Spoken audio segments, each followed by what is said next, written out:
In a serene forest, two trees grew side by side, a mighty oak, proud and strong, and a humble bamboo, thin and flexible, swaying gently in the breeze.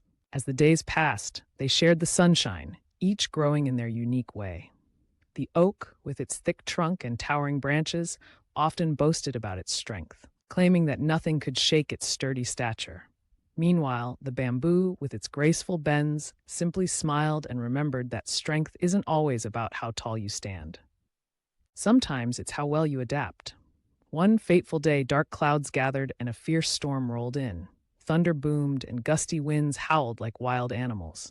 The oak resisted fiercely, straining against the tempest with all its might, while the bamboo gracefully bent with the wind, enduring the heavy rain without breaking, bending low, but always standing back upright. Then, with a deafening crack, the oak fell, uprooted by its own pride. As the storm passed, calm returned, and the bamboo rose again, unharmed, catching the sunlight that broke through the clouds.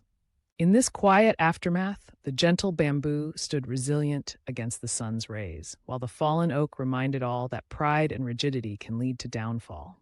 Humility and flexibility foster true strength. In life's storms, helping us to weather challenges with grace and poise.